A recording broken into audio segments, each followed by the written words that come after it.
Yes class, आज की class में हमने स्टार्ट करी है unit that is financial management.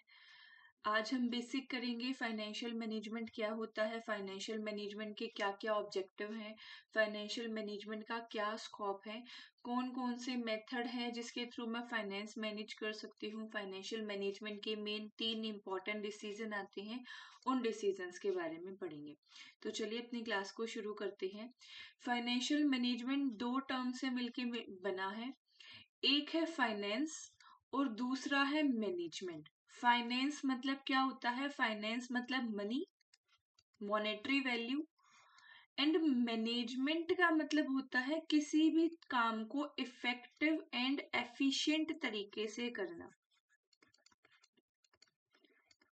Effective and efficient तरीके से करना। इफेक्टिव एंड एफिशिएंट में क्या फर्क होता है? प्रीवियस ईयर क्वेश्चन है, इफेक्टिव एंड एफिशिएंट का डिफरेंस ध्यान से समझेंगे। मेरे पास 2 स्टूडेंट हैं। मेरा जो एक स्टूडेंट है वो सेल्फ स्टडी करता है, लिमिटेड बुक्स का यूज करता है, सिर्फ स्कूल टीचर की गाइडेंस के अंदर ही वर्क करता है, no extra tuitions, no extra classes. Where is on the other side, मेरा जो स्टूडेंट है उसके पास ट्यूशन भी है, उसके पास उसने ऑनलाइन कोई कोर्स भी परचेज कर रखा है, वो सेल्फ स्टडी भी करता है, उसने एक्स्ट्रा नोट्स भी ले रखी हैं अलग अलग टीचर्स की, उसके पास वैरायटी ऑफ बुक्स अवेलेबल हैं। दोनों ही मेरे जो स्टूडेंट हैं वो 90% स्कोर करते हैं। दोनों स्टूडेंट सेम स्कोर करते हैं। तो जो मेरे दोनों स्टूडेंट हैं वो इफेक्टिव तो है।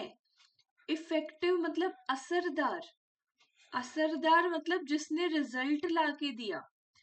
इफेक्टिव वो जिससे हमें रिजल्ट मिला। रिजल्ट तो दोनों से मिला, मेरे दोनों स्टूडेंट यहाँ इफेक्टिव है। वहीं दूसरी ही साइड एफिशिएंट क्या होता है? एफिशिएंट का मतलब है मिनिमम रिसोर्सेस के साथ मैक्सिमम रिजल्ट। मेरा जो ये बच्चा ए है इसने मिनिमम रिसोर्सेस का यूज किया एंड मैक्सिमम रिजल्ट लेके आया। तो जो मेरा बच्चा ए है वो इफेक्टिव भी है एंड एफिशिएंट भी है। लेकिन जो मेरा बच्चा बी है वो इफेक्टिव तो है लेकिन वो एफिशिएंट नहीं है। समझ में आया इफेक्टिव एंड एफिशिएंट का मतलब? ये होता है फाइनेंशियल मैनेजमेंट। फाइनेंशियल मैनेजमेंट का मतलब है कि अपने पैसे को इफेक्टिव एंड एफिशिएंट तरीके से यूज करना। अब मैं पैसे का यूज कैसे करती हूँ मेरे को ये बताओ। मैं पैसे का यूज कैसे करती हूँ? फाइनेंशियल मैनेजमेंट है। मैं पैसे का यूज या उसको प्रोक्यूर शॉर्ट टर्म के लिए करती हूँ, साथ में मैं लॉन्ग टर्म के लिए भी करती हूँ। शॉर्ट टर्म में मैं क्या करती हूँ? शॉर्ट टर्म में पैसे को बोरो करती हूँ, शॉर्ट टर्म में पैसे का यूज करती हूँ। लॉन्ग टर्म में भी मैं पैसे को बोरो करूंगी एंड लॉन्ग टर्म में भी मैं पैसे को यूज करूंगी। ऐसे ही होता है। शॉर्ट टर्म में मैं पैसे को कहां से बोरो करती हूँ? जितने भी मेरे मॉनेटरी मार्केट के सोर्सेज हैं, सॉरी मनी मार्केट के सोर्सेज, जितने भी मेरे मनी मार्केट के सोर्सेज हैं वो सारे यहाँ आ जाएंगे। क्या क्या? कॉल मनी, ट्रेजरी बिल, मैं शॉर्ट टर्म के लिए बोरो कर सकती हूँ bank overdraft and etcetera. Short term में मैं पैसे का यूज कहाँ करती हूँ? शॉर्ट टर्म में पैसे का यूज होता है वर्किंग कैपिटल को मैनेज करने में। ऐसा ही होता है। नेक्स्ट, मैं लॉन्ग टर्म में पैसे को बोरो करती हूँ। कहाँ से कर सकती हूँ? मैं इक्विटी इशू कर सकती हूँ, मैं डेट इशू कर सकती हूँ, मैं प्रेफरेंस शेयर इशू कर सकती हूँ, मैं अपनी रिटेन्ड अर्निंग का यूज कर सकती हूँ, एक्सेट्रा। नेक्स्ट, लॉन्ग टर्म में पैसे का यूज कहाँ किया जाता है? लॉन्ग टर्म में मैं पैसे का यूज इन्वेस्टमेंट में करती हूँ। पैसे को कहीं ना कहीं इन्वेस्ट करोगे ना। इन्वेस्टमेंट से क्या होती है? मेरी फिक्स्ड एसेट इंक्रीज होती है, मेरी वेल्थ इंक्रीज होती है।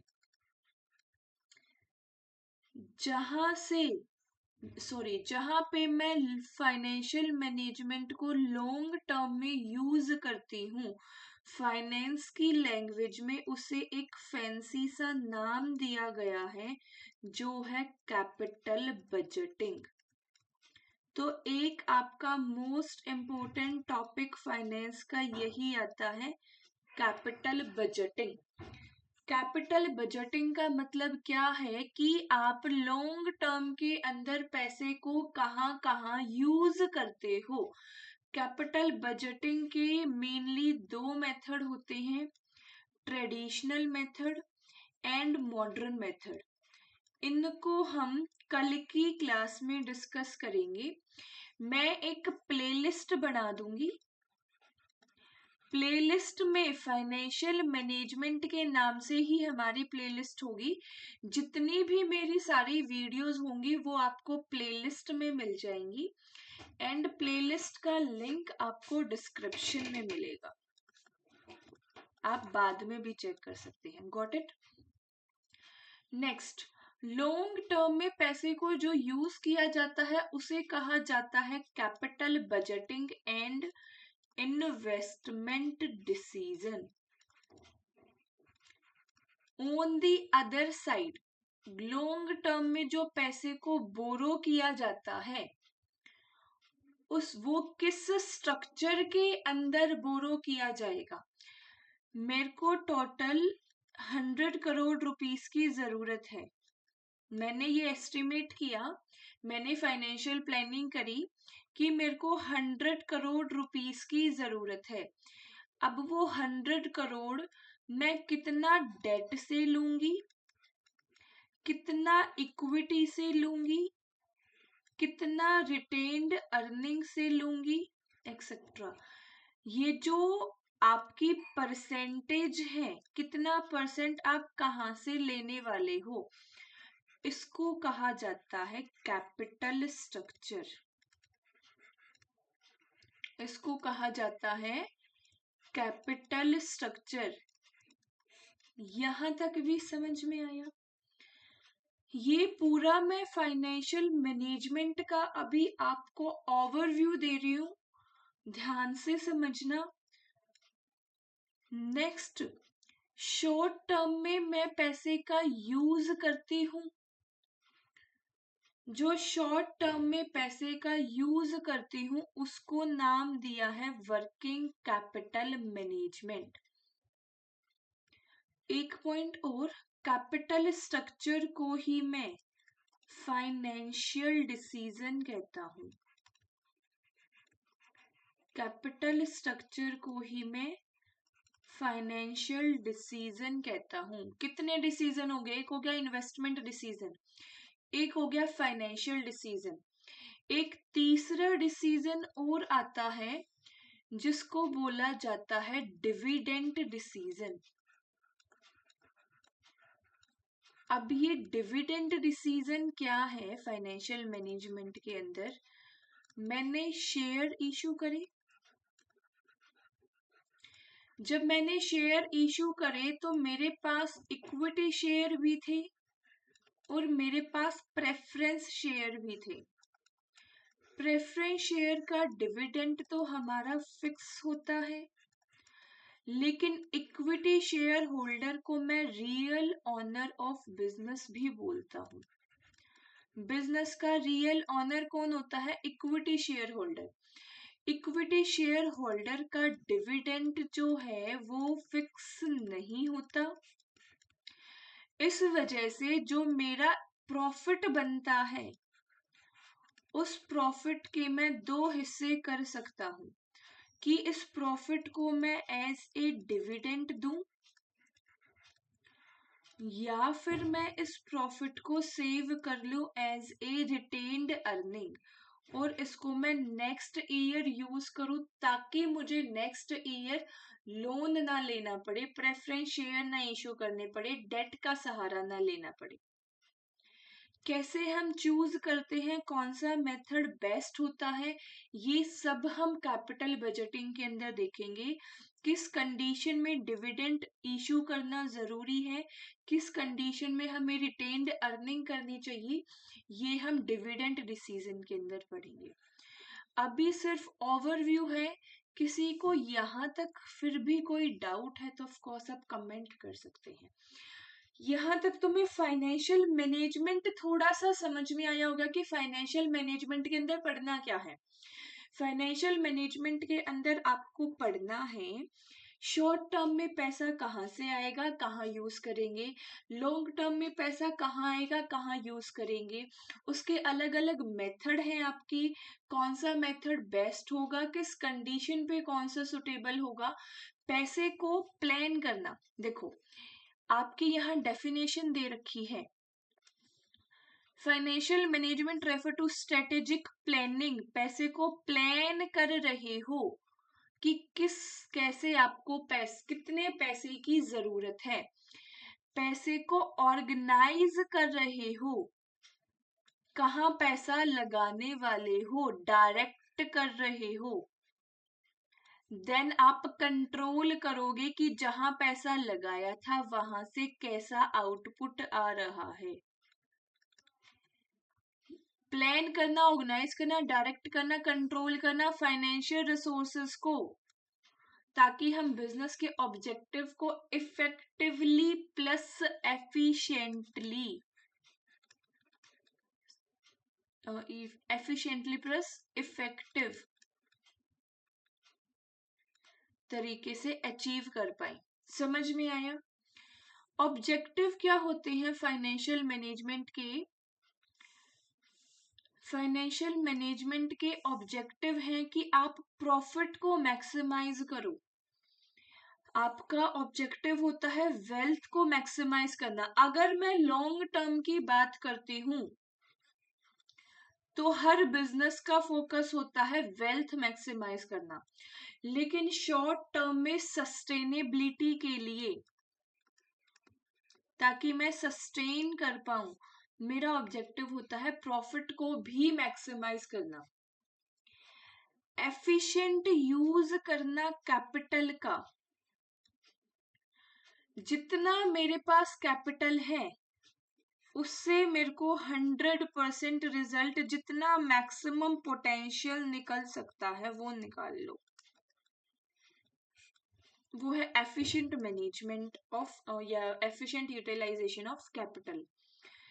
नेक्स्ट है रिस्क को मैनेज करना, अनसर्टेनिटीज ना आए, मेरे पास कैश हमेशा अवेलेबल होना चाहिए।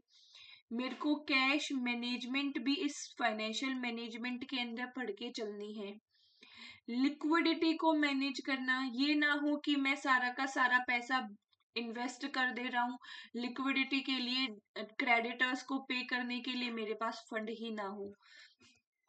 देखो अगर आपके पास बहुत ज्यादा आप लिक्विड मनी रखते हो, बहुत ज्यादा आप कैश की फॉर्म में रखते हो, तो उसका नुकसान ये है कि उसकी अपॉर्चुनिटी कॉस्ट हाई है। उस पैसे को अगर आप कहीं इन्वेस्ट करते तो आपको बेटर रिटर्न मिल सकता था। वहीं पे लिक्विडिटी अगर आप बहुत कम रखते हो तो आपकी कैश मैनेज नहीं हो पाएगी, वर्किंग कैपिटल मैनेजमेंट अच्छे से नहीं होगा। तो लिक्विडिटी आपकी ना तो बहुत ज्यादा होनी चाहिए, ना बहुत कम होनी चाहिए बिजनेस के अंदर। समझ में आया? नेक्स्ट है कि स्कोप के अंदर जो हमने पूरी राम कहानी पढ़ी वही इन्वेस्टमेंट डिसीजन लिया जाता है, फाइनेंसिंग डिसीजन लिया जाता है जिसको मैं कैपिटल स्ट्रक्चर बोलती हूँ। फाइनेंसिंग डिसीजन में क्या है? Mixture of debt and equity, कितना डेट लूंगा कितना इक्विटी लूंगा। डिविडेंड डिसीजन लिया जाता है, डिविडेंड को पे करूंगा या री इन्वेस्ट करूंगा, रिटेन्ड अर्निंग रखूंगा। वर्किंग कैपिटल डिसीजन लिया जाता है कि मैनेज करना short term assets and liability को। एक छोटी सी टर्म और आती है मेरी इन्वेस्ट फाइनेंसिंग डिसीजंस के साथ ही, कि मेरे पास जो पैसा है अगर मैं डेट लेता हूं उसकी कॉस्ट अलग है, अगर मैं इक्विटी लेता हूं उसकी कॉस्ट अलग है। अगर मैं डेट लेता हूं तो जो मेरी सबसे मेन कॉस्ट है कि मेरी फिक्स्ड कॉस्ट का बर्डन अराइज हो जाता है, तो उसका एक छोटा सा कंसेप्ट आता है लिवरेज। लिवरेज फिक्स्ड कॉस्ट को कैसे कम कर सकते हैं हम, वो बताता है। फिक्स कॉस्ट को कैसे कम करके ओवरऑल कॉस्ट ऑफ कैपिटल है जो बिजनेस की उसको कम किया जा सकता है, वो पढ़ना है लिवरेज के अंदर हमें। क्या क्या फंक्शन है फाइनेंशियल प्लानिंग? ये प्लान करना सबसे पहले कि कितने पैसे की जरूरत है, उस पैसे को कहाँ से लेंगे, कहाँ उस पैसे को लगाएंगे, उसको साथ साथ कंट्रोल भी करके चलना, रिस्क को भी मैनेज करना।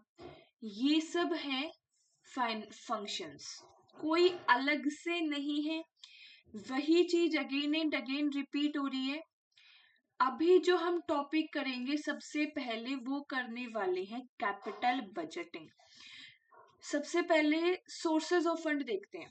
हमने सबसे पहला फंक्शन क्या देखा कि फाइनेंशियल प्लान करा जाएगा, कि फाइनेंशियल प्लान इज लाइक कितने पैसे की जरूरत है, कितना पैसा चाहिए। जब मेरा फाइनेंशियल प्लान बन गया तो अब मुझे अलग अलग सोर्सेज को इवेल्युएट करना है, कौन सा सोर्स बेस्ट है मेरा। पैसे को रेज करने के लिए मेरे पास दो सोर्सेज होते हैं, नेशनल एंड इंटरनेशनल। इंटरनेशनल, आज हम ये दोनों सोर्सेस के बारे में पढ़ेंगे, किस सोर्स की कितनी कॉस्ट पड़ती है, कौन सा बेस्ट होगा किस कंडीशन के अंदर, वो सब। चलिए स्टार्ट करते हैं। सबसे पहला है मेरा डोमेस्टिक सोर्स। नेशनल में भी दो आते हैं, domestic and national. Domestic source में मेरा आता है सबसे पहला टाइम के बेस पे। लॉन्ग टर्म के लिए मैं पैसे के लिए कौन सा सोर्स यूज करूंगा, मीडियम टर्म मुझे पैसा चाहिए तो मैं कौन सा सोर्स यूज करूंगा, शॉर्ट टर्म के लिए मुझे पैसा चाहिए तो मैं कौन सा सोर्स यूज करूंगा। डायरेक्ट एक्सप्लेनेशन की तरफ चलते हैं। 1 मिनट का टाइम दो मुझे।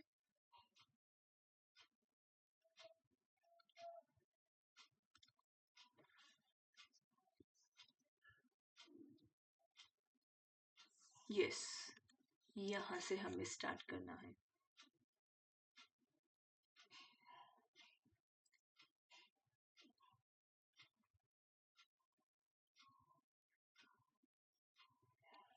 चलिए, यहां से हमें स्टार्ट करना है long term fund.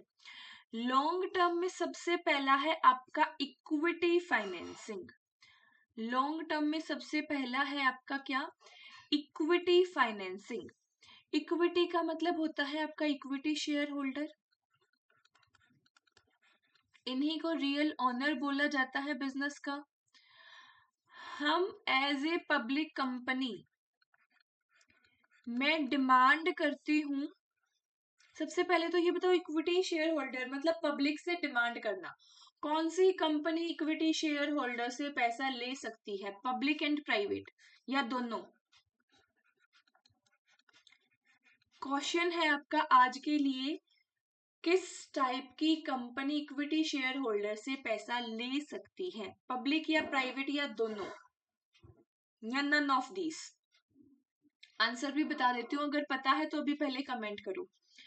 Public company पैसा ले सकती है, प्राइवेट कंपनी पैसा ले सकती है, only listed private companies, only listed private company can raise fund from equity.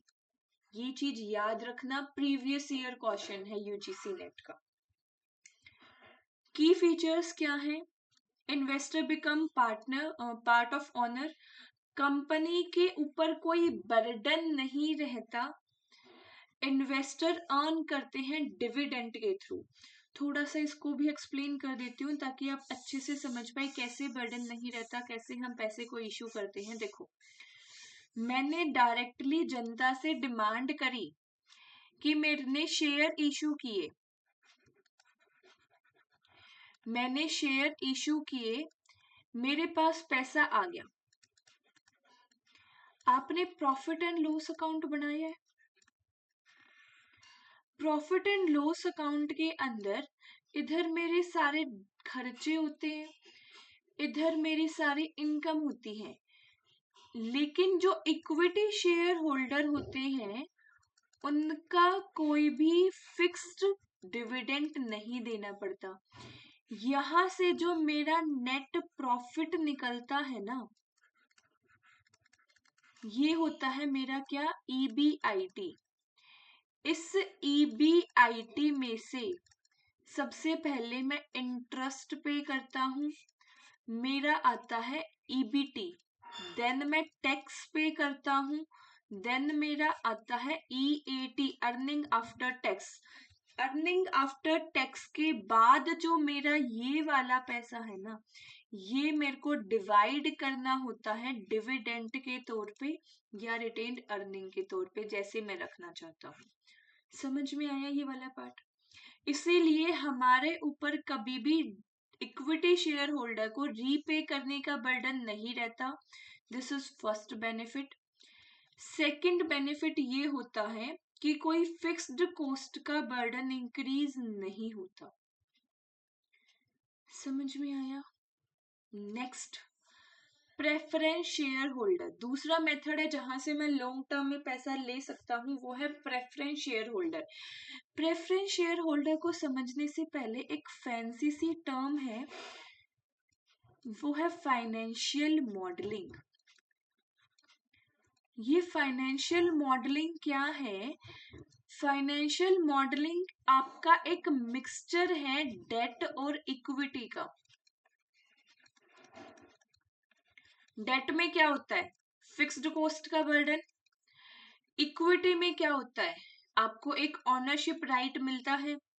इन दोनों का मिक्सचर है मेरा प्रेफरेंस शेयर, और इसको मैंने फाइनेंशियल मॉडलिंग भी बोला जाता है, कि दोनों different different source of finance को मिलाकर एक नया मॉडल तैयार कर देना, दैट इज फाइनेंशियल मॉडलिंग, जो कि है मेरा preference share holder. Preference share holder है डेट और इक्विटी का मिक्स। इसके अंदर डेट का पोर्शन क्या है फाइनेंशियल के अंदर, कि आपको फिक्स्ड कॉस्ट देनी पड़ेगी, आपका डिविडेंड फिक्स्ड होता है। इन्वेस्टर इक्विटी शेयर होल्डर के तरीके से इसमें पैसा लगाते हैं, बट इनको ओनर नहीं कहा जाता, because they don't have voting right, उनके पास वोटिंग राइट नहीं होता। प्रेफरेंस शेयर होल्डर को आप कन्वर्ट भी कर सकते हो इक्विटी के अंदर, और इसको डेट के अंदर भी कन्वर्ट कर सकते हो। डिफरेंट डिफरेंट टाइप्स के प्रेफरेंस शेयर्स होते हैं, that is convertible, non convertible. समझ में आया प्रेफरेंस शेयर होल्डर भी क्या होता है? नेक्स्ट है डेट फाइनेंसिंग, उधार ले सकता हूं। Borrowing money that must be paid, वो पैसा जो मैंने उधार लिया है, in form of loan, in form of overdraft. Overdraft वैसे जनरली हम शॉर्ट टाइम पीरियड के लिए लेते हैं। क्रेडिट कार्ड ड्यूज भी जनरली हमारा शॉर्ट टाइम पीरियड के लिए होता है। लोन एंड बॉन्ड को हम ज्यादातर लॉन्ग टाइम के लिए कंसीडर करते हैं। एक इसमें प्रीवियस ईयर क्वेश्चन था, उसमें ऑप्शन दे रखा था इसमें से कौन सा डेट का सोर्स नहीं है। उसमें था loan, bond, overdraft and warrant. ये वारंट आपका किसी तरीके का डेट नहीं होता, वारंट आपका एक डेरिवेटिव होता है। ये पॉइंट याद रखना, डेरिवेटिव्स क्या होता है हम ये आगे पढ़ेंगे, डोंट वरी। लेकिन वारंट आपका डेट नहीं होता। डेट से मेरा फिक्स्ड कॉस्ट का बर्डन इंक्रीज हो जाता है, कंपनी की ओनरशिप मेरी कहीं नहीं जाती। इक्विटी का नुकसान ये है कि कंपनी की ओनरशिप चली जाती है। डेट मेरा अलग अलग फॉर्म में आ सकता है, लोन के फॉर्म में, बॉन्ड के फॉर्म में, एक्सेट्रा। नेक्स्ट है मेरा lease financing. Lease financing is like कि मैंने रेंट पे कोई चीज ले ली, मेरे को मशीन की जरूरत थी, मैंने वो रेंट पे ले ली। द कंपनी पे using the asset but don't have their ownership. उसके पास ओनरशिप नहीं होती, लीज पे उसको बस यूज करने के लिए दी जाती है। हेल्प करता है बिजनेस को, उसको इक्विपमेंट मिल जाते हैं, vehicles, property without huge cost. Rent पे करना है, परचेज नहीं करे तो बहुत ज्यादा कॉस्ट नहीं होती। लीज आपकी दो टाइप की होती है। लीज फाइनेंसिंग आपका एक अलग से कंसेप्ट है, इसको ध्यान से सुनेंगे, प्रीवियस ईयर क्वेश्चन बने हुए हैं। लीज आपकी ना दो टाइप्स की होती है, एक होती है फाइनेंशियल लीज, एक होती है ऑपरेटिंग लीज। ऑपरेटिंग लीज वो लीज जो आपने शॉर्ट टाइम पीरियड के लिए जस्ट रेंट पे ली है। फाइनेंसिंग लीज भी ली तो है आपने रेंट पे, लेकिन इतने लॉन्ग टाइम पीरियड के लिए रेंट पे ली है कि आपको लास्ट में जब आप इस लीज कॉन्ट्रैक्ट को खत्म करते हैं तो आपसे को ये बोल दिया जाता है कि क्या आप इस एसेट को परचेज करेंगे। जब आप बहुत लंबे टाइम तक एक एसेट को लीज पे लेते हैं तो उसको बोला जाता है फाइनेंशियल लीज। बिजनेस ने एक मशीन ली 5 साल के लिए, उसको बाय नहीं किया, मंथली रेंट पे कर रहे हैं, ये क्या है मेरा एक लीज फाइनेंसिंग है। Lease financing method where company और individual use asset after periodic payment, एक पीरियोडिकली उसको पेमेंट करते रहते हैं। दो पार्टी होती है, एक होता है लेसर, एक होता है लेसी। लेसी जो उसे यूज कर रहा है, लेसर जो उसका ऑनर है। स्पेसिफिक पीरियड पे वो रेंटल पेमेंट लेते रहते हैं। ये एक मेथड है पैसे को रेज करने का। Types of lease financing, operating lease short term के लिए, फाइनेंसिंग लीज लॉन्ग टर्म के लिए, सेल एंड लीज बैक, ये भी एक कंसेप्ट होता है। देखो सेल एंड लीज बैक में क्या होता है, सेल एंड लीज बैक का मैं यूज जब करता हूं जब मेरे बिजनेस के अंदर पैसे की कमी है, लिक्विड एसेट की कमी है, मेरे को चाहिए कैश, लेकिन मेरे पास रखी है मेरी बहुत बड़ी बड़ी मशीनरी, लेकिन उस मशीनरी को मैं सेल नहीं कर सकता क्योंकि उस मशीनरी को मैं यूज करके ही मैन्युफैक्चर करता हूँ प्रोडक्ट को। तो मैं क्या करता हूँ, मैं उस मशीनरी को एक बार तो सेल कर देता हूँ। एक पर्सन ए था, एक बी था, ये जो मैंने कंडीशन बताई ये मेरा पर्सन ए है। इस ए ने एक बार तो पहले बी को ये मशीन बेच दी, उसके बाद बी से ये मशीन जो है वो इसने लीज पे ले ली, सेल करी तो इसके पास फंड आ गया, पैसा आ गया, लीज पे लेके रेंटल पेमेंट करता रहेगा। जो लिक्विडिटी क्राइसिस की प्रॉब्लम थी, अगर पैसा आ गया तो वो सॉल्व होगी, मशीन भी इसके पास रहेगी। समझ में आया ये तरीका। Company sell asset to a leasing firm, एक ऐसे फर्म को एसेट बेच देती है जो उसे बाद में रेंट पे दे देगा, and then lease it back, उसे अगेन लीज पे ले लेती है। इसको ज्यादातर यूज किया जाता है जहां पे लिक्विडिटी क्राइसिस होते हैं। नेक्स्ट है आपका लिवरेज लीज। ये लिवरेज लीज क्या होता है, एक नया कंसेप्ट है। लीज फाइनेंसिंग के अंदर जो है, एक सेकेंड प्लीज,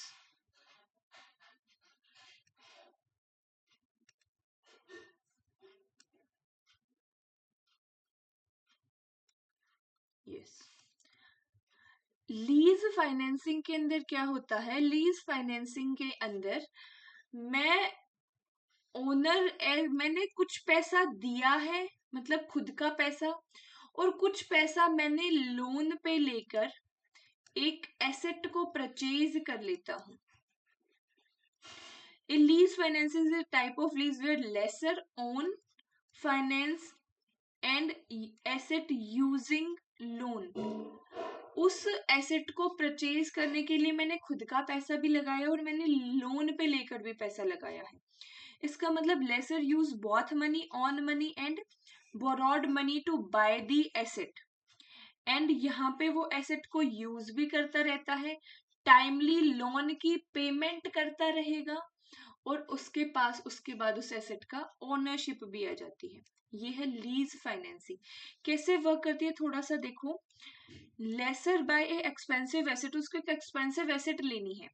वो जब एक्सपेंसिव एसेट लेगा तो उसको वहां से पैसा आता रहेगा, जो वो पैसा उसको मिलता रहेगा। उसने एयरक्राफ्ट या शिप परचेज करी, उसने कोई मशीनरी परचेज करी, उसने जो मशीन परचेज करी उस मशीन से वो मैन्युफैक्चर करता रहेगा, मैन्युफैक्चर करेगा तो प्रॉफिट होता रहेगा। जो प्रॉफिट का पैसा होगा उससे वो अपना लोन चुका देगा, और कुछ टाइम के बाद उस एसेट की उसके पास ओनरशिप भी आ जाएगी। तो ये क्या है, 100% ना लेकर वो 70-80% कॉस्ट पे पैसा खरीद ले लेता है उस एसेट को, एंड टाइम टू टाइम उसकी पीरियोडिकली पेमेंट करता रहता है। कैसे पेमेंट करता है, उसी अमाउंट से पेमेंट करता है जो वो साथ साथ मैन्युफैक्चर करके अर्न कर रहा है। की features, lessor use both money, lessee make lease payment to the lessor, the lender get repayment from the lease payment। ज्यादातर बड़ी एसेट के लिए इसको यूज किया जाता है। एग्जाम्पल, लीजिंग कंपनी ने बाय किया एक एयरप्लेन, कंपनी ने 75 मिलियन को बैंक से ले लिए, 25 मिलियन अपनी खुद की मनी लगाई। हर साल उस कंपनी को वहां से एनुअल रेंट मिलता रहता है जो कि 10 मिलियन है। या फिर हम ये भी कह सकते हैं, जरूरी नहीं है कि उसने लीज फाइनेंसिंग करके सिर्फ लीज पे ही दिया हो, वो क्या पता खुद भी यूज कर रहा हो। तो अगर उसने लीज पे दिया है तो 75 मिलियन उसे देना है, 10 मिलियन उसे हर साल यस एनुअली है रेंट मिलता रहता है। 7.5 ईयर के बाद उसने यही पैसा वो डायरेक्ट अपना लोन चुकाता रहा और उसकी एसेट फिर वो खुद की हो गई। समझ में आया? कोई लार्ज इन्वेस्टमेंट की जरूरत नहीं होती, टैक्स बेनिफिट मिल जाता है, फ्लेक्सिबिलिटी रहती है, प्रिजर्व रहती है मेरी वर्किंग कैपिटल। डिसएडवांटेज क्या है, हाई टर्म के लिए लॉन्ग टर्म कॉस्ट जुड़ जाती है, हर बार डेट पे करना पड़ता है, लोन पे करनी पड़ती है। इस जिस टाइम पे कॉस्ट जुड़ती है मेरी ओनरशिप भी नहीं होती, बिल्डिंग कॉन्ट्रैक्ट बहुत डिफिकल्ट हो जाता है, अगर बीच में ब्रेक हो गया तो उस पर कैसे हर्जाना भुगतना पड़ेगा एंड ऑल। ये थे सारे के सारे मेरे लॉन्ग टर्म। अब हम आगे बढ़ते हैं मीडियम टर्म की तरफ। मीडियम टर्म में सबसे पहला है मेरा public deposit. Medium term source में सबसे पहला मेरा public deposit. The company borrow money directly from public. Fixed period पे मैं पे करता रहूंगा, मेरे को पैसा दे दो, कोई कोलेटरी सिक्योरिटी की जरूरत नहीं है। ये एक हम कह सकते हैं थोड़ा सा इनफॉर्मल वे है, थोड़ा सा ये इनफॉर्मल वे हम इसे कह सकते हैं। 1 से 5 साल के लिए ज्यादातर पे करना होता है, थोड़ा सा इनफॉर्मल है तो interest rate of course high रहेगा। अनसिक्योर्ड होता है ज्यादातर, कोई हमें कोलेटरी सिक्योरिटी देने की जरूरत नहीं होती। बैंक से लेते कोलेट्रल सिक्योरिटी देनी पड़ती, बट इंटरेस्ट रेट कम मिलता। कोलेट्रल सिक्योरिटी देने के लिए कुछ है ही नहीं तो पब्लिक डिपॉजिट लेना पड़ेगा। वर्किंग कैपिटल को एक मैनेज करने के लिए, शॉर्ट टर्म एक्सपेंसेस को मीट करने के लिए मैं पब्लिक डिपॉजिट लेता हूँ। एग्जाम्पल आप रीड कर सकते हैं। नेक्स्ट है loan from commercial bank. Bank से लोन ले रख सकते हो आप। इंटरेस्ट रेट डिपेंड करता है क्रेडिट राशनिंग पे, कोलेटरल सिक्योरिटी की जरूरत होती है, ये भी एक तरीका है, हमें इसके बारे में पता भी है। नेक्स्ट आपका शॉर्ट टर्म। शॉर्ट टर्म थोड़ा सा ध्यान से समझना, काफी सारे मेथड हैं, अलग अलग मेथड हैं, इसको थोड़ा ध्यान से समझने की जरूरत है। सबसे पहला मेथड है बैंक ओवरड्राफ्ट। बैंक से पैसा उधार ले लिया कुछ टाइम पीरियड के लिए, इंटरेस्ट रेट चार्ज होगा इसके ऊपर, रिपीटेड टाइम आप इस repeat repay any time, sorry, किसी भी टाइम इसे रीपे कर सकते हैं। ज्यादातर शॉर्ट टर्म के लिए आप बैंक ओवरड्राफ्ट का यूज करते हैं, बट बैंक ओवरड्राफ्ट में आपकी फंड रेज करने की एक लिमिट होती है, उससे ज्यादा आप रेज नहीं कर सकते, and that is depend on your bank account. Next method है कैश क्रेडिट। कैश क्रेडिट के अंदर लोन अगेंस्ट इन्वेंट्री, आप लोन लेते हो इन्वेंट्री के अगेंस्ट में। इन्वेंट्री आपको ये पता है, इन्वेंट्री लाइक माई स्टॉक, वैसे स्टॉक और इन्वेंट्री में डिफरेंस होता है, लेकिन अभी मैं समझाने के लिए इन्वेंट्री को एक स्टॉक के तरीके से कंसीडर करती हूँ कि ये देखो मैंने ना 100 मेरे शोरूम के अंदर 100 कार खड़ी हैं, आज से 4-5 साल के बाद मेरी ये कार जो है वो सेल आउट हो जाएंगी, उसके बाद मैं तुम्हें पैसा दे दूंगा। तो ये जो आपका इन्वेंट्री थी, इस इन्वेंट्री के अगेंस्ट में आपने कैश ले सॉरी पैसा उधार पर ले लिया, उसको कहा जाता है cash credit. Borrow up to a limit, 80% जो आपकी स्टॉक की इन्वेंट्री की वैल्यू है उससे ज्यादा आपको पैसा नहीं मिलता। Interest charge only the amount use, उसी अमाउंट पे इंटरेस्ट चार्ज करना पड़ता है जो आपने यूज करी है। बिजनेस के स्टॉक की वैल्यू थी $1,00,000, क्रेडिट लिमिट मिली 80,000, which can be used as need, जिस जब जरूरत होगी उसको ही ले लेंगे, कोई बड़ी सी चीज नहीं है। शॉर्ट टर्म लोन ले सकते हैं, लोन के बारे में आपको पता ही है। नेक्स्ट है डिस्काउंटिंग बिल। ये डिस्काउंटिंग बिल क्या है? Discounting bill is like S कि मेरे पास, एक सेकेंड प्लीज,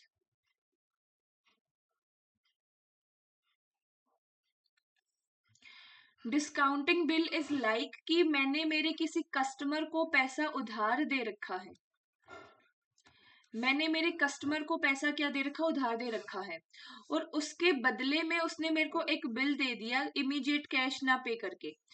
मेरे को तो अभी पैसे की जरूरत थी, तो मैं गया एक पर्सन के पास और उसको बोला कि ये बिल तुम रख लो, जब ये मुझे पैसा देगा ना तो मैं तुम्हें दे दूंगा।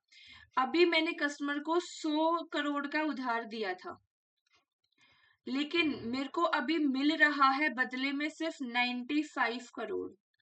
तो ये क्या है? डिस्काउंटिंग बिल, अभी इमीडिएट पैसा चाहिए, इस वजह से मैंने 5 करोड़ का नुकसान खाना मंजूर किया।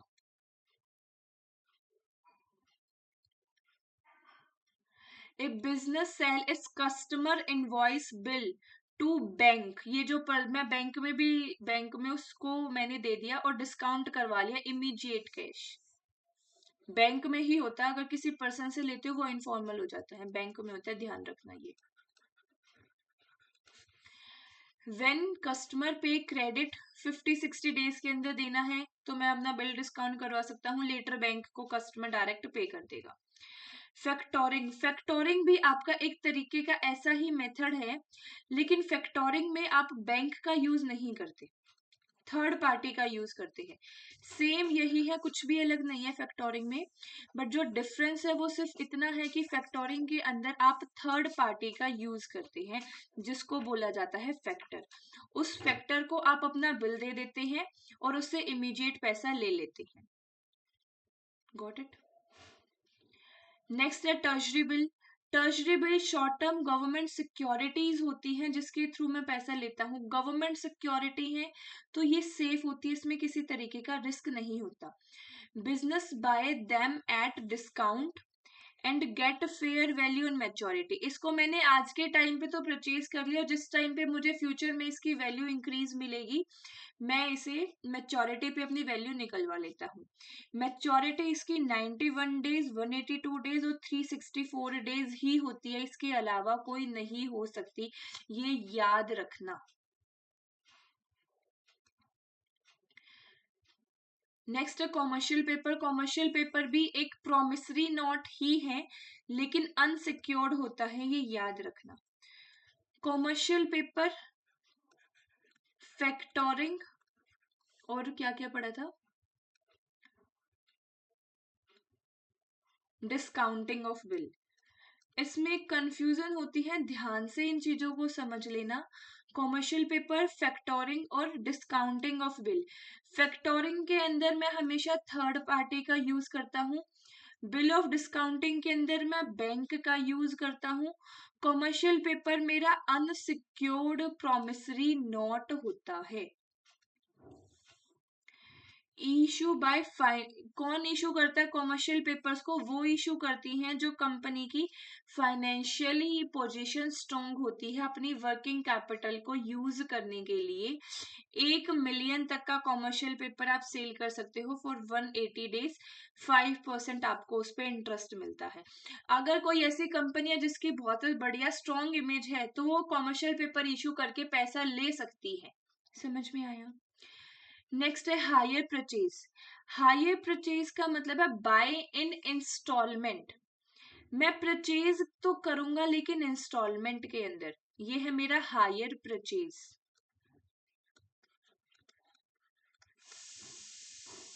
शॉर्ट टर्म को पैसा, शॉर्ट टर्म के अंदर फंड रेज करने का एक मेथड है। ओनरशिप इस ट्रांसफर होगी जब आप फुल पेमेंट कर दोगे। आप मंथली किसी मशीन की पेमेंट करते जा रहे हो, मंथली दे रहे हो एक इंस्टॉलमेंट के तौर पे, और जब मंथली पेमेंट पूरी हो जाएगी वो एसेट आपकी हो जाएगी। This is hire purchase. Next आपका फोरफिटिंग। फोरफिटिंग इज लाइक आपका एक्सपोर्टिंग में यूज होता है। फोरफिटिंग आपका एक्सपोर्ट फाइनेंसिंग के अंदर यूज होता है। एक exporter, sorry, exporter sell international trade receivable for a factoring. ये मेरी ए कंपनी है, ये मेरी बी कंपनी है, ये बी कंपनी मेरी जापान की है, ए कंपनी मेरी इंडिया की है। इंडिया की कंपनी ने जो है वो कुछ एक्सपोर्ट करना है, इसको हम क्या कर रहे हैं, हम कर रहे हैं एक्सपोर्ट। अब मैं सामान तो बेच दूं, ये मेरे को पैसा देगा या नहीं देगा? पैसा नहीं दिया तो इस केस में मैं फॉरफिटर का यूज करता हूं कि अगर मेरे को पैसा नहीं मिला, या फिर सॉरी, इंस्टेंट पैसे की जरूरत है मुझे, ये मेरे को पैसा कब देगा? जब मैं सामान बना के भेज दूंगा। लेकिन सामान बनाने के लिए रॉ मटेरियल परचेज करना, रॉ मटेरियल परचेज करने के लिए मेरे को इंस्टेंट कैश की जरूरत है। इंस्टेंट जिस कैश की मुझे जरूरत है, वो मैं क्या करूंगा, मैं अपना बिल एक बैंक में जाके दे दूंगा या किसी भी फाइनेंशियल इंस्टीट्यूशन में। उसको कहूंगा कि जब ये जापान की कंपनी बी मुझे पैसा देगी तो मैं आपको लाके दे दूंगा। ये क्या है? ये एक तरीके का, हमने ऊपर मेथड पढ़ा था अभी, डिस्काउंटिंग ऑफ बिल का ही तरीका है, लेकिन इसके अंदर आपका ज्यादातर एक्सपोर्ट के लिए यूज होता है, इंटरनेशनल ट्रेड के लिए यूज होता है। ये डिफरेंस है ओनली। नेक्स्ट आपका certificate of deposit. Certificate of deposit आपका बैंक इशू करता है। फिक्स्ड, सिमिलर होता है फिक्स्ड डिपॉजिट की तरीके से। आपको इज लाइक कि आपने पैसा दिया, एक सेकेंड रुको,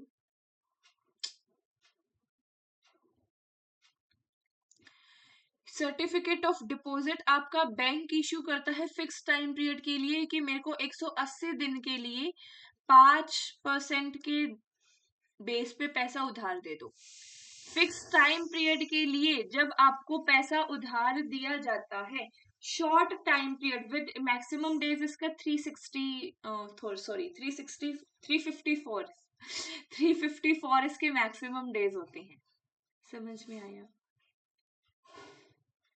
call money and notice money, short term के लिए जब आप पैसा मांगते हो कि मेरे को 2 रात के लिए, 1 रात के लिए पैसा चाहिए, तो उसको कॉल मनी बोल दिया जाता है। एक ये लास्ट में टेबल है, इसको जरूर से जरूर रीड कर लेना, बहुत बढ़िया तरीके से चीजें क्लियर हो जाएंगी। आज की क्लास में हम ये सोर्सेस तक ही रखेंगे। हमने क्या देखा? हमने आज सोर्सेस देखे, फाइनेंशियल मैनेजमेंट के कल मैं जो शुरू करने वाली हूँ, मैं एक बार थोड़ा सा रिकैप करवा देती हूँ आपको।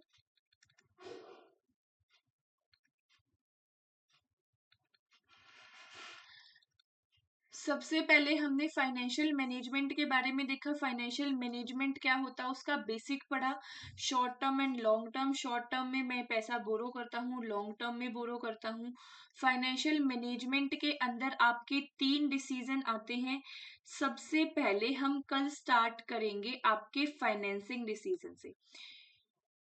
एक पॉइंट और बताती हूँ, थोड़ा सा कंफ्यूजन रहती है।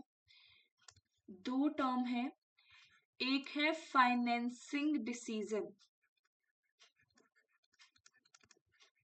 एंड एक है फाइनेंशियल डिसीजन।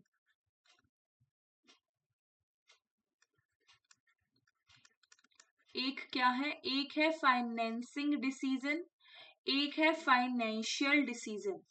फाइनेंसिंग डिसीजन तो बेटा आपका ये डिसीजन होता है कितना डेट लेना है, कितना इक्विटी लेना है। फाइनेंशियल डिसीजन जो होते हैं वो इन तीनों डिसीजन का कॉम्बिनेशन होता है। इन तीनों डिसीजन को मिला के मैं बोलती हूँ फाइनेंशियल डिसीजन। लेकिन फाइनेंसिंग डिसीजन होता है मेरा कैपिटल स्ट्रक्चर का डिसीजन। इन्वेस्टमेंट डिसीजन होता है मेरा कैपिटल बजटिंग डिसीजन। आज हमने सारे सोर्सेस देखे ना, हर सोर्स की अपनी एक कॉस्ट होती है। कल हम कॉस्ट ऑफ कैपिटल के बारे में पढ़ेंगे और थोड़ा सा हम कैपिटल स्ट्रक्चर के बारे में देखेंगे। कल की क्लास हमारी डेडिकेटेड कॉस्ट ऑफ कैपिटल के बारे में रहेगी। डेट की क्या कॉस्ट होती है, इक्विटी की क्या कॉस्ट होती है और रिटेन्ड अर्निंग की क्या कॉस्ट होती है। कैपिटल स्ट्रक्चर डिसीजन के अंदर हमें 3 सोर्सेस की कॉस्ट को देखना होता है। समझ में आया? चलिए आज की क्लास तो को यहीं खत्म करते हैं। उम्मीद करती हूँ आपको समझ में आया होगा। अगर फिर भी कोई डाउट है तो ऑफ कोर्स आप कमेंट करके पूछ सकते हैं। Thank you so much from my side.